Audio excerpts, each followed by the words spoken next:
Hello, hello. I think that I am streaming live on LinkedIn and YouTube, and I'm gonna see if my team can confirm that for me. Hope you all are doing well, by the way. Let's see here.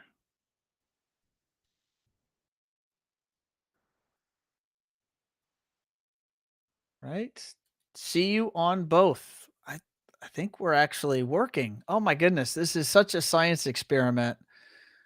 Uh, So for those of you that may not be aware, my Facebook page was hacked about a week ago. So we are not streaming today live on Facebook because my personal profile is attached to our corporate profile. And I'm going to go on record saying that Facebook customer service is the worst. Their their ability to support you and me, the folks on Facebook, and even the business it's challenging. Now I know they have challenges, but it's been rough. So for the first time, we are actually streaming live on both LinkedIn and YouTube, and we're gonna see how this goes. Really don't know exactly what to expect, but what I do know is that we have an awesome guest today. And I've known this individual for many years. He's an industry expert, industry veteran, and I'm excited to talk to him. So today is Wednesday, July 6th. It is about 12:40 p.m. Eastern Standard Time. I hope you all had a wonderful 4th of July. I know here, the Callis household, we had a nice and relaxing weekend at home, hanging out at the pool and doing a little barbecuing, and had some family over. So it was quite nice. If you are out there watching us live on LinkedIn or YouTube, don't forget to drop down into the comments who you are, where you're coming to us from, and as we go along here, and if you have any questions for our guest, don't be shy. Drop those into the comments, and I'll try to catch them. And if not, David on my team will jump down there and help make sure that I see that over here on Slack. So without further ado, today we have Ian Bryant. He's my guest for show number 216 on Automation Unplugged. He is a consultant and independent specialist contractor. He is a jack of all trades as it relates to the AV industry. He's run his own programming business in the past. He's been a senior member of the technical team at the CEDIA organization, and a number of other things. But I'm going to let him tell you about that and tell you what he's doing these days. And on top of that, he's particularly fascinating to me because he's been traveling around our beautiful country here in the United States with his dog and his camera. And he's been capturing some of the most stunning scenes and kind of occurrences out there in life and nature. And I know many of us watching or listening spend a lot of our time behind a desk. I know I don't leave this cockpit of 3 screens and a desk very often, but Ian is out there in the wild living life. And I think he's probably breathed more fresh air in the last year than maybe I have ever. So let's go ahead and bring Ian in, and we'll see how he is doing. Ian, how are you, sir? I'm doing well, Ron. Thanks for having me. It's great to be here. Yeah, my pleasure. So what, you're always out, you're in your what do you call it, your RV? Yeah, I mean, we say RV. RV encompasses all of the different types of recreational vehicles. I actually have a travel trailer. It's a 21. Now, Ian, I'm letting my audience know here, and what makes this particularly risky today is he is out in the middle of nowhere. I want to say Wyoming, and he is on Starlink. Here you can see he disappeared. And so we shall see if his internet is robust enough to have him come back. When we were testing, prior to going live, he kind of came in and out a few times. He is one of the new customers on Starlink. He says he's paying $135 a month to our friend Elon Musk. And apparently yesterday he had 90 meg upload and download speeds. And today he says it has dropped to 3 megabytes upload and download. Sorry, So guys. this may happen a few times. What is your internet speed right now, Ian? Well, so I was using Starlink as my primary, and as soon as that dropped out, I looked over at my phone on my Starlink app and it said offline. So something happened and it dropped off. So I switched over to cellular. My cellular speeds are only 3.5 meg down and like a half meg up. So if I start to pixelize or buffer, then I apologize. You know what? The show must go on. We'll do our best to conduct an interview. And if this doesn't work out, we'll do it again when you have stronger internet. Sounds good. Or when Starlink decides to cooperate. I as you went offline, I was telling the audience that you are out in the middle of nowhere. Do you want to be more specific? Where exactly are you in our beautiful country? Yeah, so if you pull up Google Maps and search for Rim Station, Wyoming, you'll see there's a small little building and 12 RV sites. It's 40 minutes from east of Jackson, Wyoming, and about 35 minutes west of Pinedale. So pretty much in the middle of nowhere. So tell us about this adventure you've been on. You've been on this adventure I remember watching you on social media, getting ready for this adventure and tricking out your truck and getting all the supplies, and it looked like you were, I as a hobby, I'm maybe sharing too much. Like I love watching those prepper shows on TV on Discovery Channel, and you just get ready for whatever. And I was watching you get ready for whatever there on Instagram. And then you went out and you've been on the road for a while. Maybe just share that. We'll get into your backstory and kind of all that fun stuff, but just that you being a road warrior, tell us about that adventure.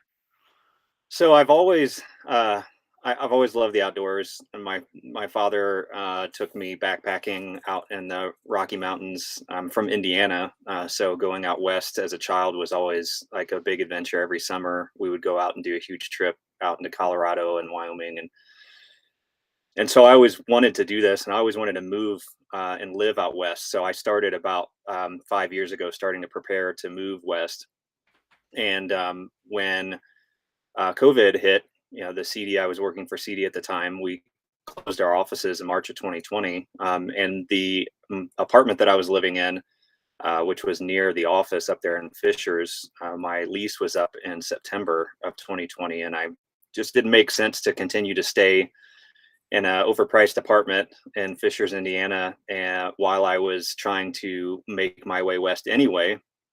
So I just started getting everything. I downsized everything that I could. I packed everything that I couldn't fit into my travel trailer into a pod, and it's in storage. And I hit the road the first week of October in 2020, and have been circling around the country since. We're on our second loop around the U.S. So by the time Indiana and a couple weeks, we'll have made 2 kind of circles around the U.S. Yeah.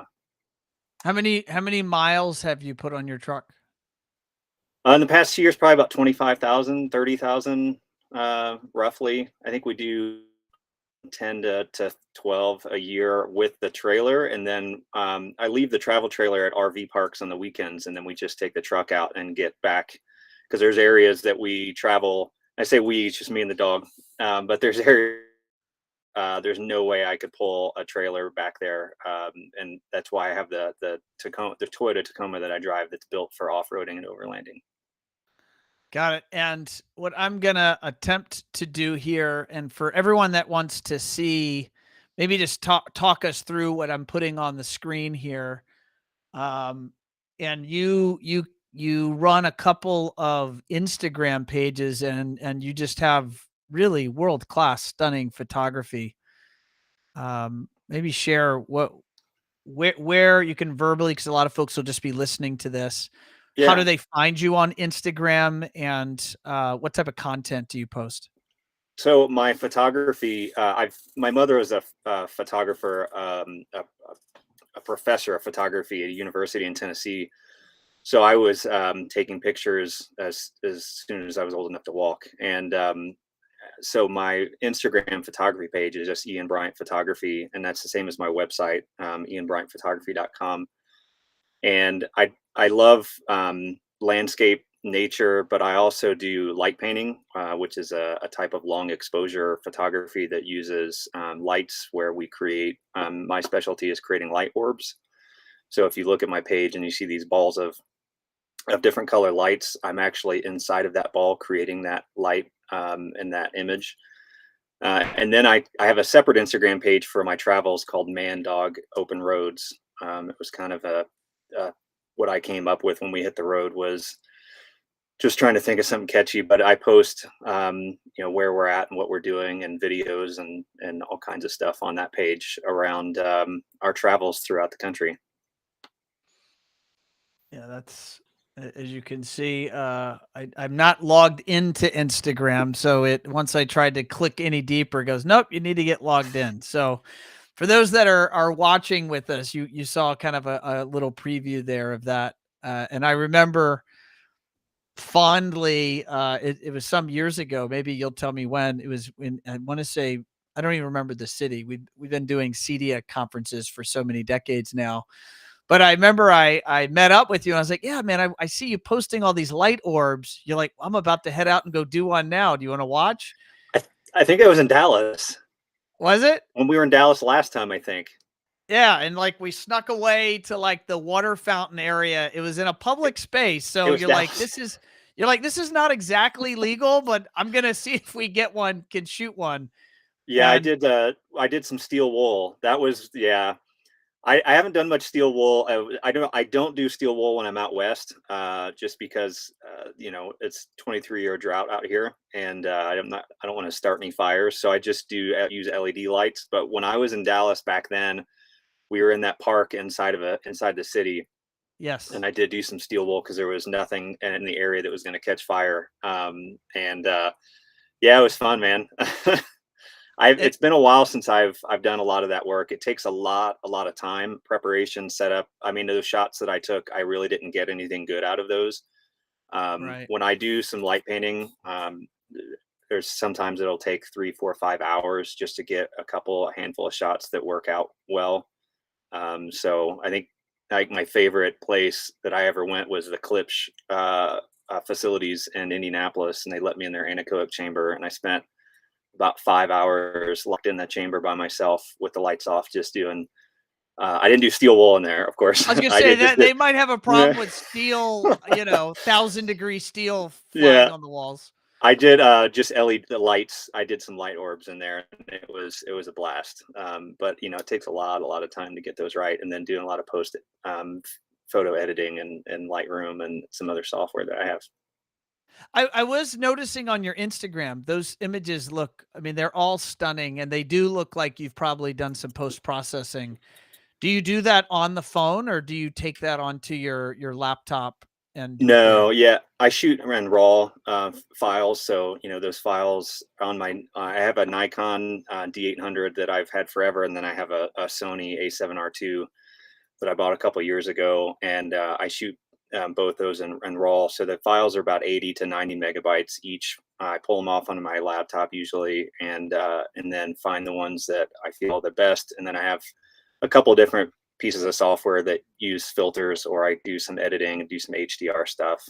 But yeah, by the time I'm done, I mean these are really big images, upwards of 8,000 by 4,000 pixels, and I mean yeah, but it's fun. It's a lot of it's I really enjoyed it. Getting out and doing the photography and getting out in nature is a way that I kind of disconnect and get grounded, and it's what makes me happy. Everyone has their own thing that helps them get through the week, and that's my thing. So I recently got a drone and I've been having a ton of fun with it. And I think you have a drone I do, and yeah. I've got a Mavic Air 2. I just took it out yesterday. I was at the Teton National Forest which sits right across from Teton National Park. You can't fly drones inside of national parks, but if you're outside, you can use an app like called Before You Fly, and you can see where you can and can't fly. And I was like right, 100 yards from where you can't, and so I took it up and got some really nice aerial shots of the Tetons. It's why would you not be able to fly a drone in a park? I mean, it seems like that's probably some of the more drone worthy content out there. Well, it's the same reason why dogs aren't allowed to go on trails in most parks either. You get a couple bad apples that ruin it for everyone else. So the stories of the drones, there were reports in like Yellowstone of people with drones chasing animals, herds of animals. They were trying to get really close, and they freaked them out, and they continued to chase them. There's reports of drones going into areas like the geyser. I think one drone got caught up in one of the geysers at Yellowstone.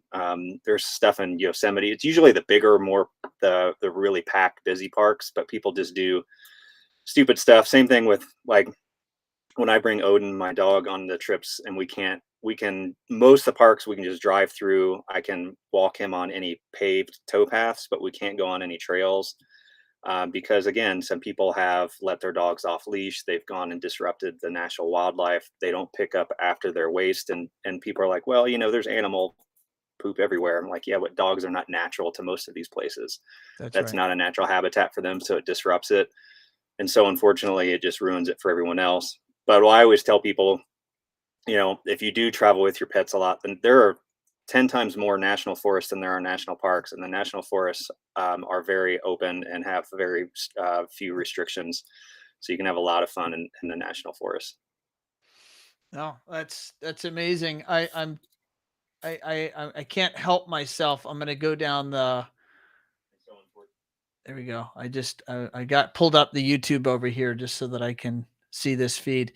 But the travels, you've seen more of our country probably than many people ever will in their lifetime, and you've done it just in how long have you been on the road? It's almost 2 years. Been to 35 states, 20-ish national parks, around 30 national forests. Um, yeah, and there's parts of the country that I think people kind of forget about that are really amazing, like New Mexico. It was the first place when I hit the road. I went down to Las Cruces for 2 or 3 months in 2020, and I really fell in love with New Mexico. You've got Gila National Forest, which is 3.5 million acres. Lincoln National Forest. You go north to Santa Fe.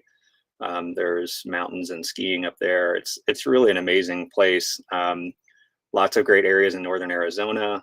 Um, Nevada, I mean, you think Nevada is just a desert, and in fact, there's mountains.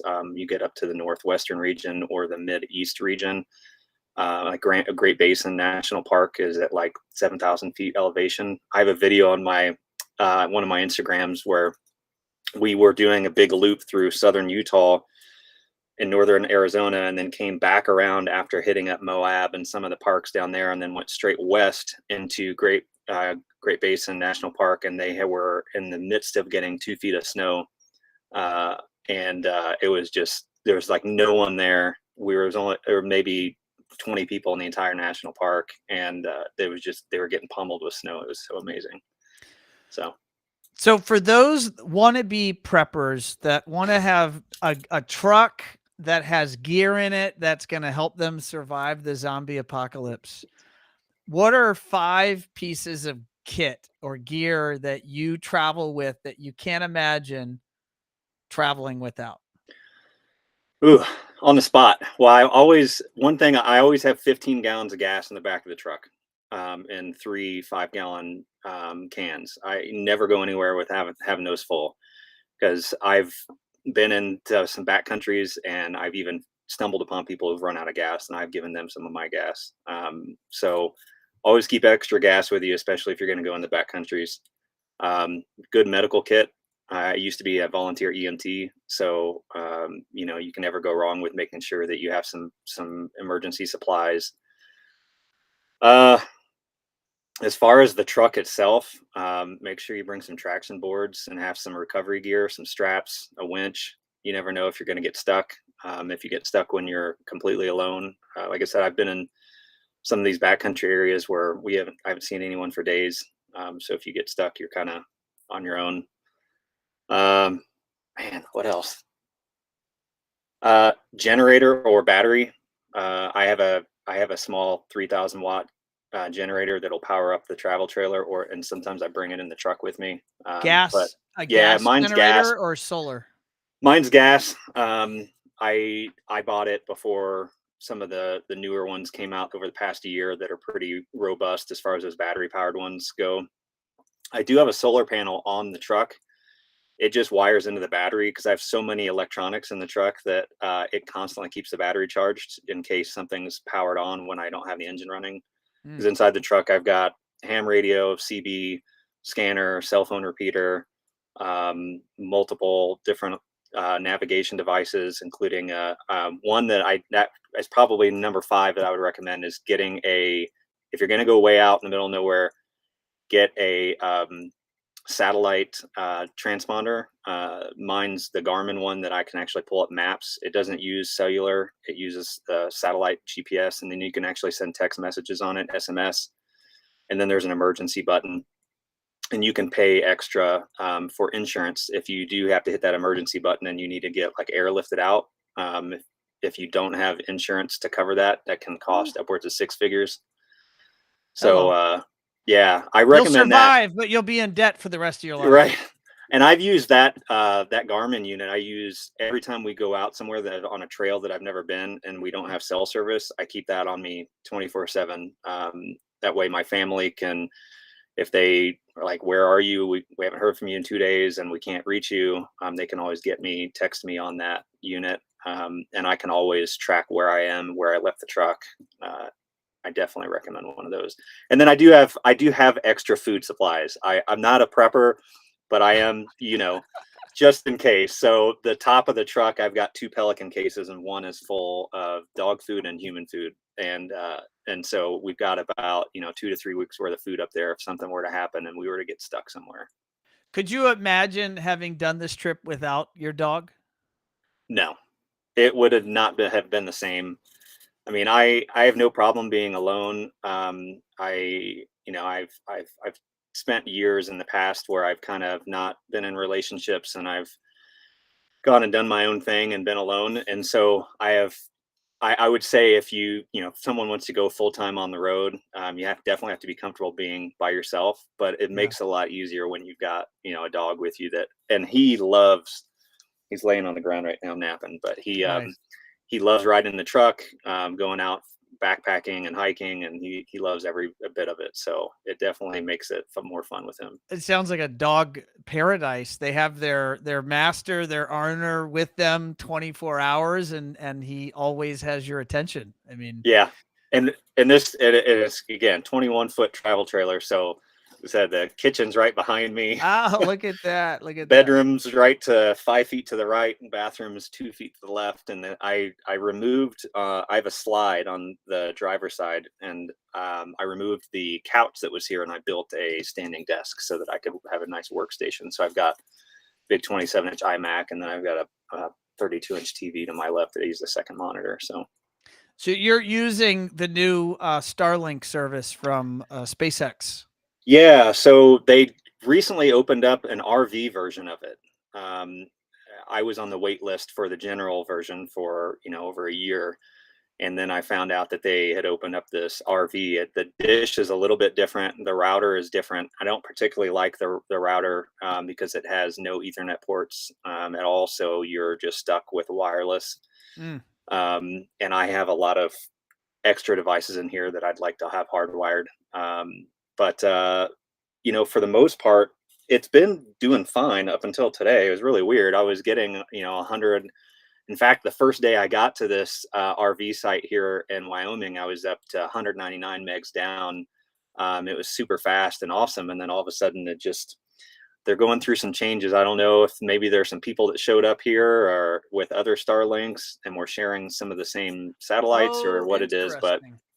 yeah, it's been good. I tried it when I was so before I was here, I was in Montana for 2 months. I spent a month in Lolo and a month in Kalispell. And when I got it while I was in Kalispell and the RV site that I was at there were a couple big pine trees near me. And so even if you have trees with some leaves on them, it causes obstructions It's line of for sight. You have to have a it's perfect line of pure line sight. of sight. Yeah. Anything that's obstructing it will cause dropouts. And so I would get a dropout every, like 60 seconds, which was a pain.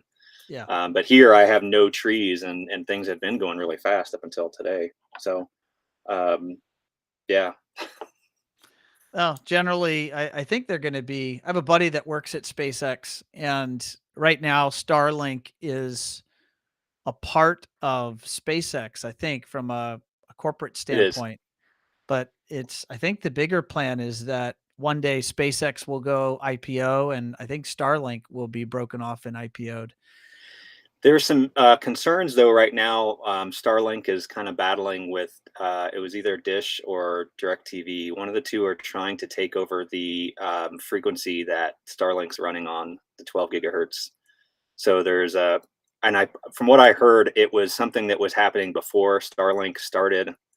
Um, that kind of came into the picture, and then now they're kind of battling over those frequencies. So we'll see what Mm, happens. I have cellular as my secondary, which was my primary. I have two, even though I use everything Apple, I have two Android phones that run Easy Tether, which is a software I'll let anyone that wants to go investigate it can. And then I've got a router with OpenWRT Linux software on it that you can do some fun little cracking and hacking on. So, Cracking and hat. You are you a white hat hacker or a black hat hacker? white. I don't do any bad stuff. Nope. Nothing you'll admit to here on video. Yeah. Um, no, that's funny. All right, well let's go back. I appreciate you Yeah. letting me kind of. I find your trip awesome, and I follow you on social media, so I definitely recommend our audience check you out. In fact, we'll drop those handles down into the notes here on social media as well as on the page on our website. Um, but let's go back into your history. How'd you get started in this industry many moons ago? Man. Um, I was the high school that I was at, I got into AV. Well, I'll say this. I was like a lot of us in the industry. I was tearing apart stereos and rebuilding stuff when I was in grade school. Like I just I loved electronics even, as a small child. And then when I got to high school, I jumped in and very quickly became the producer of a TV show that we had inside of our school. So I did the production and all the video editing and everything for that. I DJ'd all the dances. I was the MC, or I did the AV for anything that had to do in the gymnasium, the assemblies, all that stuff. So I was very into it. And my very first job, my sophomore year of high school, I was employed by a small newspaper called Teen Track in Indianapolis, and they were a student-produced newspaper from kids all over the city. And they they had this room in this facility that had was just stacked from floor to ceiling with nothing but old 486 and 386 computer parts. And they tasked me to build computers, put in, DOS and WordPerfect 1.0 on these computers for people to write up their stories on. And I would just sit in this room a couple days a week building computers for them to use. And then I got I then quickly got connected up with Marquis AV. Marquis is a rental and stage company based out of Indianapolis. They're very big now. They're in all over the Midwest, one of the Hmm. largest in the country. And I was first started working in their warehouse, checking in products. So I would test everything that came in and clean it up. And then I went over to become a hotel tech. So I would set up and tear down for conferences and events at Marriott East in Indianapolis, and then went to the Marriott downtown and Crown Plaza Union Station. So I spent my junior and senior year, and then the year after I graduated, continue to work for Marquis. And while I was there, I was working with this one guy who brought up the name of a company called Triphase and said that they were a really awesome company. in the residential integration business. Back then, I think it was just residential AV. We didn't have the really word integration in the late 90s, early 2000s. And Hmm. I went to go talk to Robert Hecker, who owns Triphase, and joined on their team.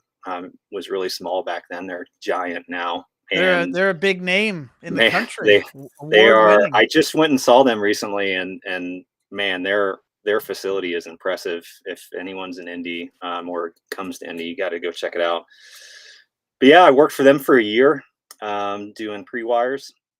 So I was in the field pre-wiring nonstop for an entire year. And while I was doing that, I went through and got my Microsoft, their MCSE, Microsoft certified. I can't remember the term for it. Back when it was Microsoft Server 2000, it was funny, and I remember my first project, Triphase, where I was trying to tell Robert, I was like, people are going to want internet in their homes. They're going to want to distribute this, and so we had this one project in 2001 where I set up a Microsoft a full-on server in this person's home. We built a computer, built a server running Microsoft Server. They had a T1 line. We brought that into the server and then distributed it through the home like a corporation would. And then of course we all know, about 5 years down the road, you could pick up your routers at Radio Shack and Best Buy eventually. But back then it was like, no one's going to do that. And so yeah, I worked And for T1 line, isn't that, if I'm remembering, isn't that like guaranteed 1.5 megabytes up and down? yeah, yeah. Guaranteed. And I don't know how they got it at this house because it was in the middle of nowhere. They must have paid I think they paid the phone company to drop a line all the way from the pole to their facility, to their home. Yeah. So I left Triphase in 2002 and went down to a new company in Louisville, Kentucky, and had just started up, and I was their first employee. And I stayed there for about 2.5 years. When I left, we had about 6 or 7 employees. We grew really rapidly. Louisville was a really, really booming area in that time. Came back to Triphase in 2005. At that point, I had gotten my Crestron certification for programming. So by 2005, I was a certified programmer. By 2006, I was a master certified, and then by like 2008 or so, I was master certified silver. So when I came back to Triphase, I was doing Crestron programming. I soon got into AMX programming because they were doing both Crestron and AMX at the time. And with my background in commercial work with live stage, sound and stage, I kind of headed up any of the commercial projects that we had. Did some really awesome work with Triphase over the next 5 years. They were really, really growing, and got to work on some pretty amazing homes and doing some really, really unique. I think that's one of the fun things. Those of us who have been in the industry back and before 2012, 2010, some of the things that you were trying to do inside of the home, that products did not exist in the market, and you had to create these unique experiences with stuff from the commercial space and stuff from just all over. And I think that was like the heyday of when these really big multi-million-dollar homes where we were just doing crazy, crazy custom programming. So yeah, I stayed with Triphase till 2010, and then I started my own business, and we focused on just outsourcing programming, and then grew into also doing DSP configurations because we got out of residential and went into commercial, higher education, corporate, military, government work, and then got into DSP configurations, and then soon started to bring on technicians to outsource. Because around that 2014, 2015, the commercial space was just exploding. And it was no one could keep up, and so we were doing really well outsourcing all throughout the Midwest, Indiana, Michigan, Ohio, Illinois, and Kentucky. Had a lot of really amazing clients. Did a lot of really cool jobs. And then in Was most of that work direct to behind integrators, or did you also do direct work for customers, or was it a blend? Most of it was for the commercial integration companies. So like Blue Water, CIM, AVI, SPL. There's quite a few up in Michigan that my partner who was up there did a lot of the jobs for. But yeah, most of the work we did was directly for integrators that didn't have programmers on staff or that were too busy. Their programmers were just packed and their schedules were full, and then they would outsource to us. We had some really great relationships with some amazing companies. And then there were some residential integrators that would get on some commercial projects and ask us for some assistance as well. Occasionally, we would do some work directly for we did some work directly for some universities up in Michigan. But yeah, a lot of it was through integrators. Focusing on that time, like around 11, 12, 13, um, do you feel that at that time, the custom programmer, in the Crestron land, they were called a CSP, Yep. right? A Well, it was Crestron. Cape first, certified us or Crestron authorized independent programmer, and That's right. then they made that push around that 2012 to 13 timeframe for CSP, and they made that distinctive change because they were offering more different Broader services than and just just right because programming. we were a CLC, we were a certified lighting commissioning agent. I That's right. was, and then they did some other stuff as well. Because I remember at that time you were also, you know, Well, you were at the meetings and we were talking about diversification and yeah, I was on the board. yeah. They voted me into the executive council or board advisory board there for the CSPs. But I feel like I got to the game late. That's how I feel. Doesn't mean it's accurate. I feel like I got to the game late as it relates to the custom programming happening residentially, because that was at the infancy or the birth of the configurators and Yeah. the different configuration products coming from Crestron. And so, and we probably just weren't good enough to fully succeed in the way that we aspired to succeed. Do you perceive that there was a change that happened around that time and the landscape of programmers in the country changed? Or is that just maybe in my little micro bubble, kind of what we just didn't succeed? So that's maybe how I feel. Well, it depends. I'd say there was a pretty big difference with when those that were in residential versus commercial. Yes. Commercial, it was that time was again, like I said, it was we were busier than we could, But you we were couldn't doing all keep up. simple windows, right? You would Everything have was been all simple, commercial. simple or simple plus. Yeah, there was no simple sharp back then. And then, and in commercial space, no one was using. I can't remember when Adagio came out. There was, Yeah, um, it's like around there. yeah. So and then there was, then I'm they trying to think. Was it Prodigy?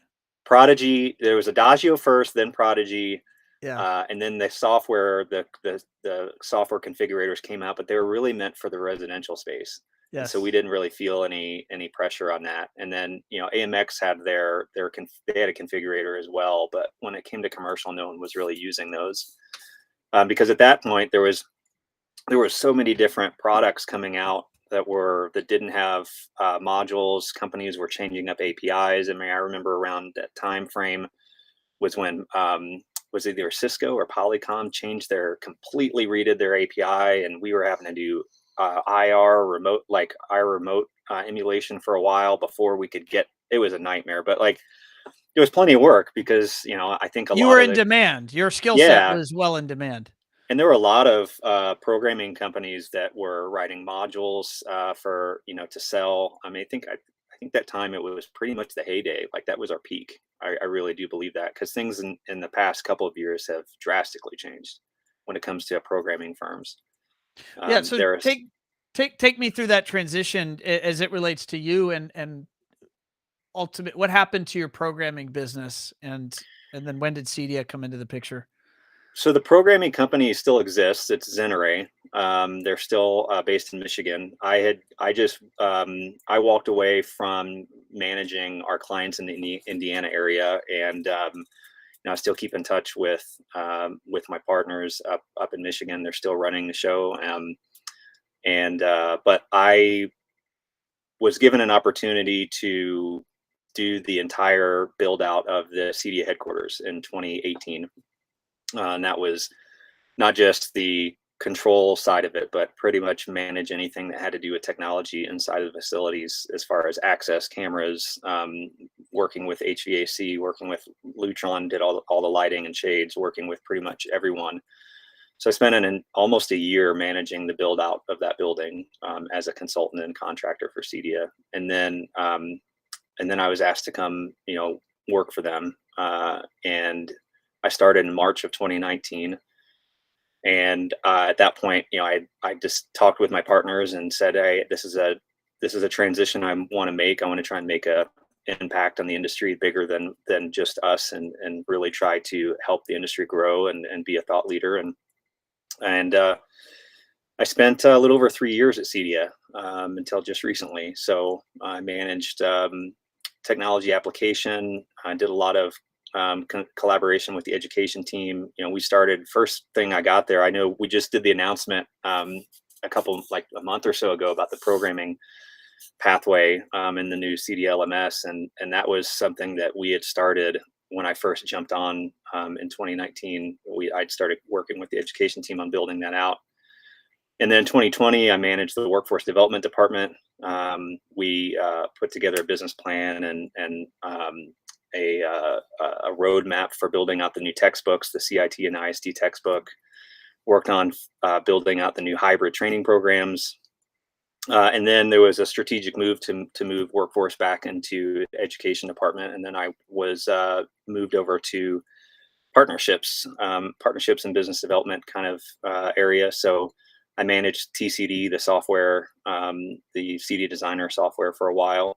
I managed the Propel program, and then I managed a lot of our strategic partnerships. And yeah, it was great. I think there was a lot of we had a lot of wins, made a lot of headway, and there was a strategic decision again, with the new CEO, to change some things up recently, and it was my time to go. So I'm back.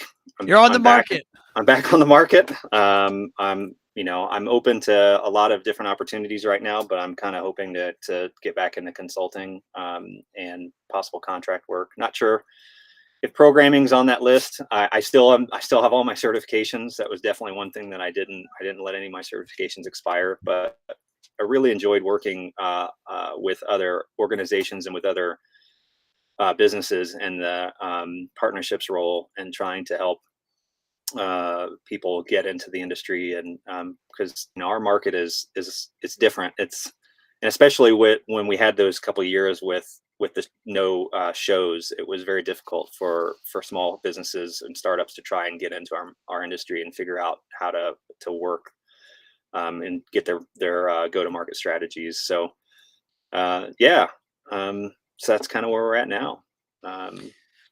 What do you believe, from your perspective? You've had an interesting viewpoint on the residential technology space, and now we're mostly past COVID, not totally past COVID. I just, in fact, got it 2 months ago. So I'm fully vaxxed, triple boosted, and I got it. So it's still moving. I think it's moving around at a pretty good pace right now, actually. Yeah, it is. Hopefully it burns out before CEDIA, and CEDIA, the show, is not affected, because I know everyone watching and listening wants to be at that show, and connect with our friends from the industry. But what do you feel is kind of the state of the residential space right now? Oh, and that was it's a good question, because that was one of the things that I was doing at CEDIA. This, especially over the past year or so, was really focusing on the emerging trends, and so power and energy, wellness, and some of these newer areas that were coming in.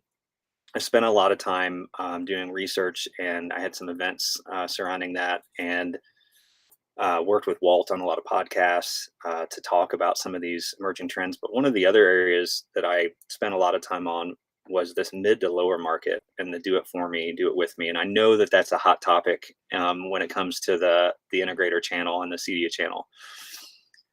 But what we were seeing was, finally, like, if you've been to if anyone went to the International Builder Show this past year, and KBIS, if you've been keeping track of some of the things at CES over the past 2 years, you're really starting to notice that tech is getting into every single last piece of anything in the home.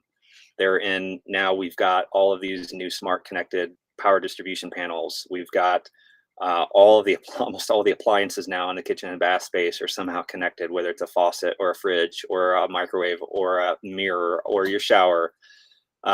Everything is Or your getting connected. faucet. Your We have a Yeah, smart faucet in our house, and eh, you can we've never done that, but so we wave your hand over it and it turns on or off, but it connects to Google, and you could, like, say, you name it, I think it's Moen, like, "Hey, yeah, Moen," I don't even know what the command is, "Give me 1 liter of water," and it will give you exactly that amount of water out of your faucet. yeah. Kohler has a similar product as well. It's crazy. You can say, "Give me 1 cup of water at 98 degrees" or something, and Yes, and yes. it's yeah. But so where I was going with this was the never before have we seen such infiltration of technology into not just the luxury space, but the mid to lower markets. Oh, we've lost Ian, but my money says he's gonna come back. His internet was cooperating so nicely too. Oh, yep. Here he is. There we go. I knew he'd come back. Keep going. We didn't miss a beat. Oh, weird. I could hear you the whole time. Um, I just the way I see the residential market is that mid to lower market is expanding at a rate that we've never seen before. The luxury market is still there, and there's still some really amazing luxury products and manufacturers or trade suppliers that are coming out and supporting that top 1%. And it will always there'll always be lots of work in the luxury space, and it's always going to be super exciting. But what we were seeing in the mid early to early 2000s, mid 2010s ish, was that the tech that would come out that was emerging would come out for the luxury first, and then it would trickle down to the mid to lower market as the price came down, as the technology became easier to reproduce. But now we're starting to see tech come out that's emerging at the bottom in that lower to mid market, and then working its way up to the luxury market in an opposite direction. And I think that's where we're getting some really interesting opportunities for integrators that maybe don't have the ability for their size or their abilities to do the luxury, that can make really good business and really good money at that lower to mid market. And from what I know, CEDIA's most recent size and scope survey was that they found that the average integrator in the U.S. is that 2 to 3 or 3 to 4 employees. Um, and it's that's where a lot of the industry is at right now, and there's a lot of work, and there's a lot of people are now realizing it's not just a luxury to have a lockable door and a video doorbell and a smart thermostat. It's a necessity. It's not only in your homes but in MDUs and apartments. People are now renting apartments for and expecting to come into the space with some smart devices. And you know, 15 years ago, a video doorbell, we were selling those things for $2,000, and they required multiple pieces of infrastructure to get to them, and required programming to make them work. And now it's super quick and easy. And so I think that the residential market right now is probably the most exciting that it's ever been. There are more opportunities available for businesses, and there's more you can do. But at the same time, for the consumer that's trying to do it on their own, the do it for me, do it myself, the DIY, it's more frustrating than ever, because there is so much tech and there are so many different options that not everyone knows what products work with what. I mean, that's what we're hoping Matter is going to solve, at least for hopefully for some consumers. It depends on how many manufacturers pick up on the standard. What is Um, it? I'm not familiar with that. Matter, was chip, what Google, Apple, the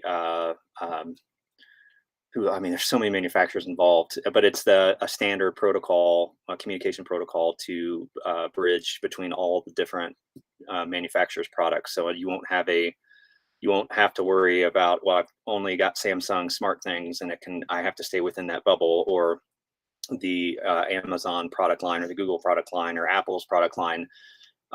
If they adopt the Matter standard, they'll all be able to communicate cross-platform. Mm. And I know Walt did a podcast with Mitch Klein recently about this. I have an article in the CEDIA Communicates, the last issue, about it as well.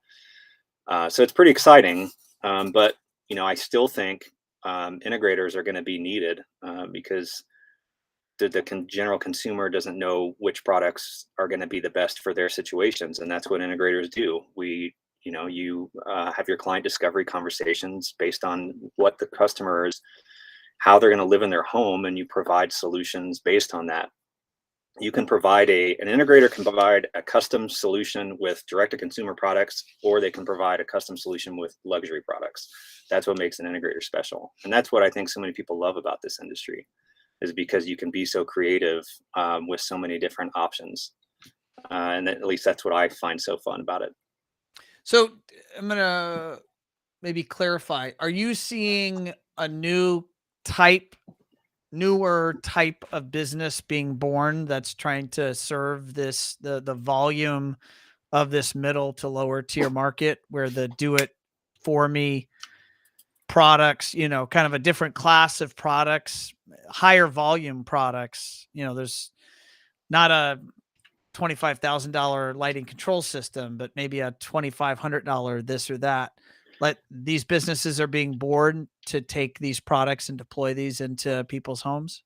Yeah, it's starting to grow. It's very slow, because it's a whole different mindset than what we've been used to. As far when I say we, the industry, you're talking about lower product margins, faster turnover on job sites, similar to if any integrator that used to do satellite installs back in the 2000s. I mean, you had to go in and knock them out as fast as you It's a can. different business model. It's a completely different business model. There are some integrators out there that are trying to do both, and they've figured out that they've got to separate the custom side from the do it for me side, because your projects are managed differently, your margins are different, your tech skills are different. You don't need to have someone that knows how to do ISF and HA calibrations in a cinema going out to do a Ring doorbell install. So you've got different techs, but I think that eventually, as that lower market continues to grow, and as consumers continue to realize, and it's not just consumers, the manufacturers realize that they still need some professional help to get these products installed and set up properly, because everything that is coming out now is reliant on having an infrastructure backbone. So your hardwired, your wireless networks, and that you know there's an entire profession out there of people that's what integrators do, and it's becoming. I'm hearing from so many different people from different media, that there's consumers. I mean, I can't remember that article that came out. Was it in Wired magazine or one of them about, well, the smart home just doesn't work, and it was in reference to the direct to consumer products and the frustration that most consumers have about trying to create a smart, quote unquote, smart home. Integrators don't have that issue, because that's what we do, and that's what the industry provides service for. And I think we're getting very close.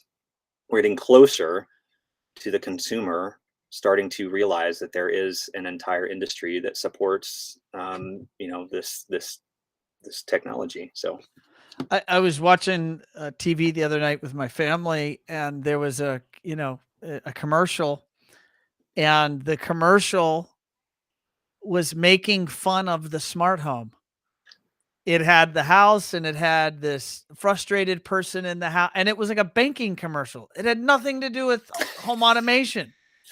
And I was like, really? You have to go and take a jab at smart home? yeah, But that was their example in this TV commercial of a frustrated consumer, yeah, was the consumer in a smart home. And somehow they made banking cooler than integrate. It's like, man, we've got some issues, people. I don't know if I'm the only one that picked up on that. I was like, this is messed up. yeah, But there's some truth to it, because this stuff is frustrating if it doesn't work, and it is proliferating society. Yep. And the only the you know the 1% of society, or the fraction of 1%, currently gets an integrator. Currently knows that an integrator as a service Is it good? type, Yeah. that they even exist. And so I agree, there's this frothy void, which is the proliferation of technology. And I think what you're picking up on is that that's happening, and that a new business or new business models are being born to serve that space. Is that, and Yeah. CEDIA as a trade organization, do you feel they're trying to appeal to that business type? Uh, well, And should they? Whoa. I mean, that would be a good question for Daryl, the new CEO of CEDIA. I know. I'll have him on the show.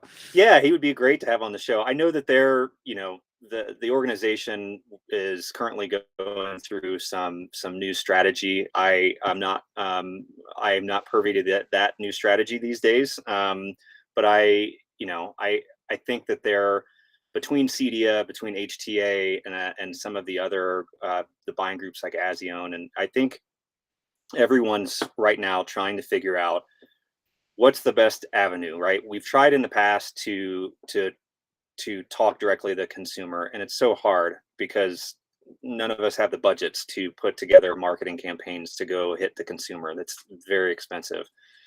So is it the design build community? Is it the builders and the architects and designers? And we've tried that in the past, but I think in the past it was a lot more difficult because 10 years ago, the majority of the products and the services that integrators were selling were for the luxury market. There was really no load. There was a mid market, but the direct to consumer products were nothing compared to what they are now.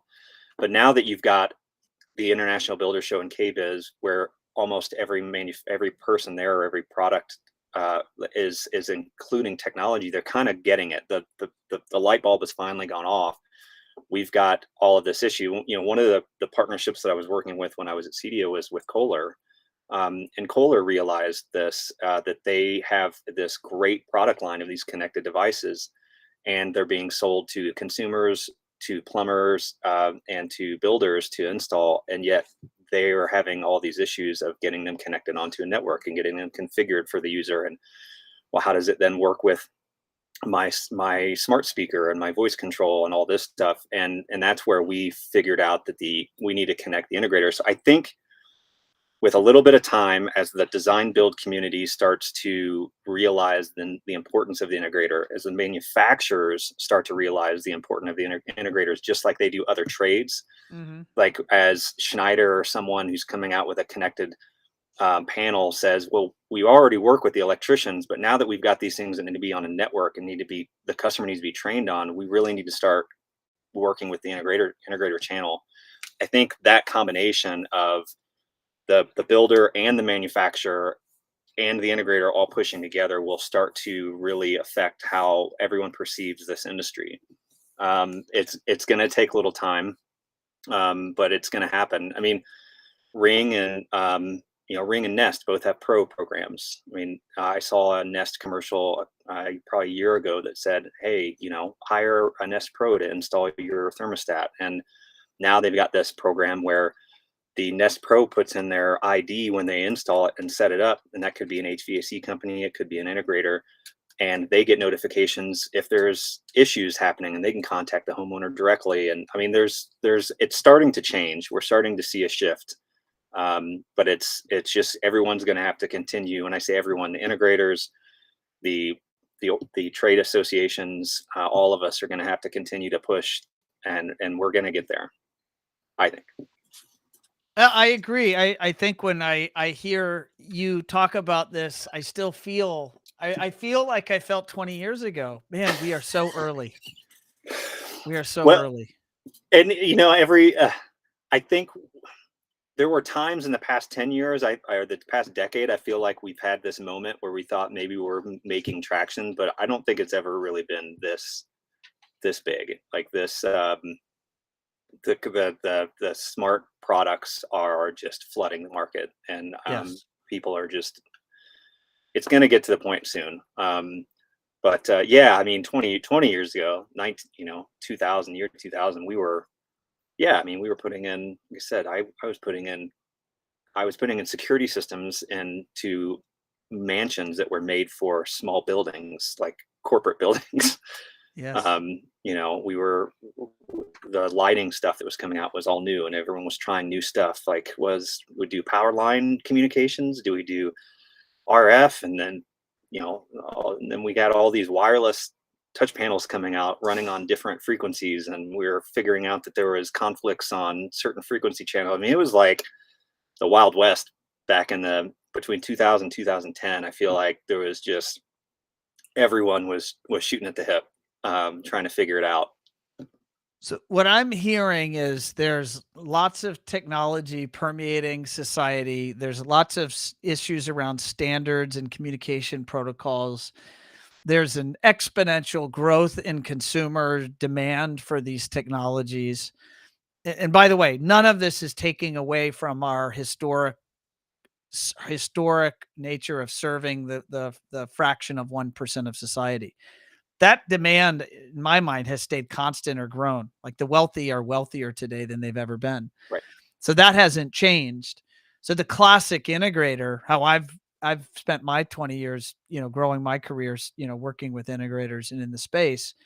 Like, I don't see that. I see that it continuing to evolve, maybe consolidate to some extent.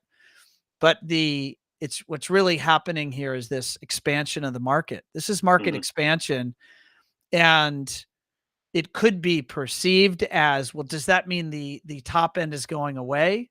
In my opinion, no. No.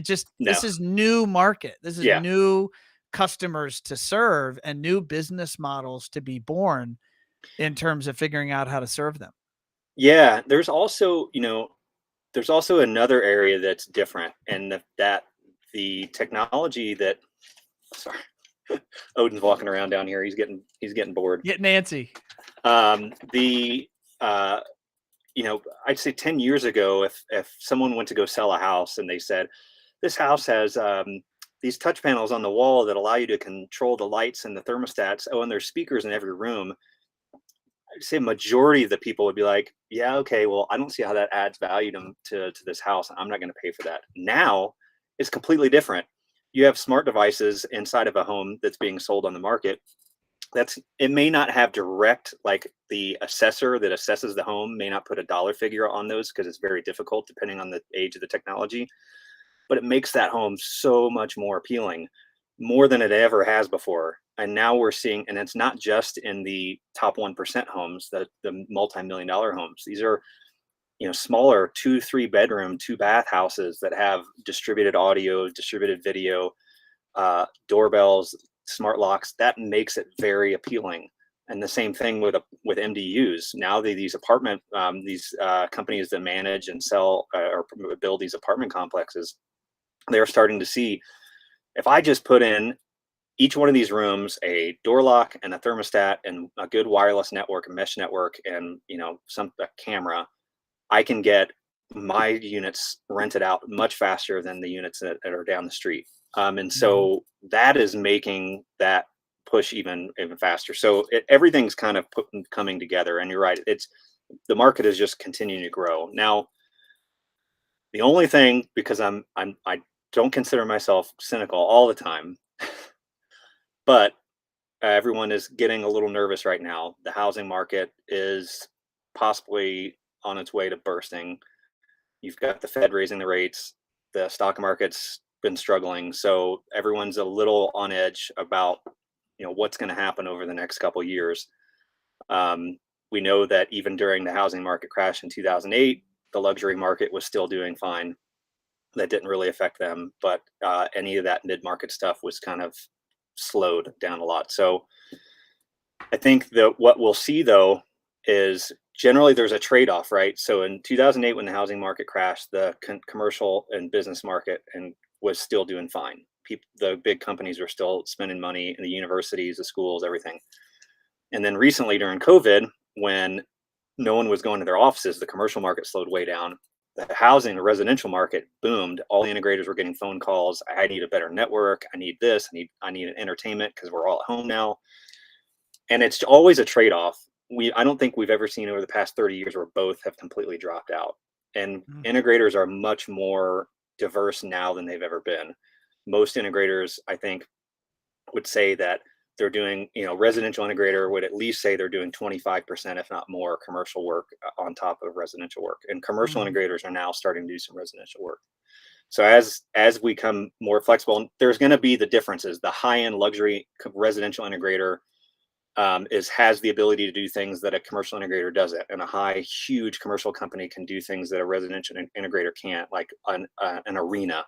Most residential companies aren't big enough to do that. But my point being, with the diversification we're at now, if the housing market does drop and we have a bubble burst, I think most integrators are going to be fine to transition some of their workload over to the commercial space, and there's going to be enough business there to support it. So we have that going for us as well. I could there's a lot of threads to pull there, but and I could go down those all of those rabbit holes with you, but I am mindful of time for our audience. Yeah. And we are at the 1 hour. We're actually just a little bit after an hour. And I would say generally, Ian, the internet mostly cooperated. It I the know. I only switched over to cellular, and I was surprised that I didn't get a lot of buffering. So I threw up my cell phone repeater. I do have one of those too. It's on a 20-foot long pole, and I threw that up right before we jumped on. That's a good call. I'd say this has been a pretty when SpaceX failed us, unfortunately, the cell network stepped up. So it was awesome. Um, Curious for the next opportunity. Are you looking to stay on the road and continue traveling the country? Are you looking to settle yourself down in some particular part of the country? So I did purchase land up in Montana, and that is planning to be my home location eventually. The market up there is absolutely insane right now as far as the building, remodeling and building. I found my builder right after I purchased the land in late 2020, and he said, "Absolutely, we'll get you in the queue. It's probably going to be 2 to 3 years." I said, "Okay, I can wait." So Holy moly! I'd like to spend, if I can, find some remote work, whether that be consulting, contracting, or working for someone full time. I'd like to stick on the road for another year, maybe. It's been really great. There's still some things I still haven't seen, and I'd like to go to some more parks and forests and get out there. But yeah, eventually, I'll land up there in the Montana area. It's pretty amazing part of the country. That if anyone's never been to Montana, northern Idaho, eastern Oregon, eastern Washington, western Wyoming, it's a pretty special part of the U.S. So I've been hearing more and more about that part of the country, and in fact, more and more integrators are moving to that part of the country. So there's a lot of yeah, action in that region of the country right now. yeah, there's lots of movement. There was as everyone knew when COVID hit and everyone kind of went to remote, and as companies are starting to reevaluate their hybrid work environments, it's a huge mass migration from a lot of the big cities, especially those in California and East Coast, and a lot of people decided to go up to the mountain states, and it's growing really really fast. So there are a lot of business opportunities up there. So I recommend, if anyone's interested, check it out. That's it. And now everyone listening and watching knows there's a talented young man that's going to be in that market looking for an opportunity. Ian, for those folks that want to get in touch with you, what channels or handles would you share? Yeah, on Instagram, like I said, Ian Bryant Photography and Mandog Open Roads. My personal email is ian.bryant@me.com. And then LinkedIn, search for Ian Bryant. I'm all over LinkedIn. So yeah, I am um, really happy to have been on the show, man. I appreciate it. It's been a blast. Um, I just want to say I've been in this industry since um, the late '90s. Started volunteering for CEDIA in 2007. That's kind of I met you through Mhm. CEDIA volunteering. I've met so many other industry professionals that way, and I love this industry, and definitely I'm going to stick around. Um, and I think it's going to be, one of my industry friends, a deal from Google had a thing he said at a tech summit a couple months ago. He said, "This is the decade of the integrator," and I truly believe that. This is the time that this industry is going to grow faster than it ever has. It's going to be pretty amazing. Amen. Your mouth to God's ears, and I agree. Ian, it's been a pleasure having you on show 216, my friend. Really appreciate it. Thank you so much. All right, folks, there you have it. One only Ian Bryant. Up until recently, with CEDIA, now looking for his next adventure, and we're confident he's going to land on his feet sooner than later. And I would argue he's been on his feet for a long time because the man has figured out how to get out and enjoy nature and enjoy his dog and see our beautiful country. And I don't see how you could go wrong there. Those are awesome things. I sadly have not been to probably most of the places that he's now on his second or third trip around the country to go see again. So I'm definitely going to get my best hits list of places to go see from Ian. And now that you all know him, you know who to reach out to because maybe he'll blog on it and put his top 10 list out there if he hasn't already. So you are potentially watching this live on LinkedIn or on YouTube. Today is our inaugural day one streaming on YouTube.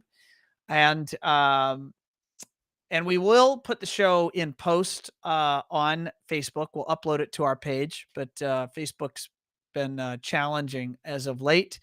But the show is, of course, always available for download. So if you prefer to, when you're taking that walk in the woods and enjoying nature, then you want to listen to some of the best individuals and characters that this industry has to offer. Uh, download the show or subscribe to Automation Unplugged, and that way you can take the show with you anywhere. So on that note, I'm going to sign off, and I will see you all next week. Thanks, everybody.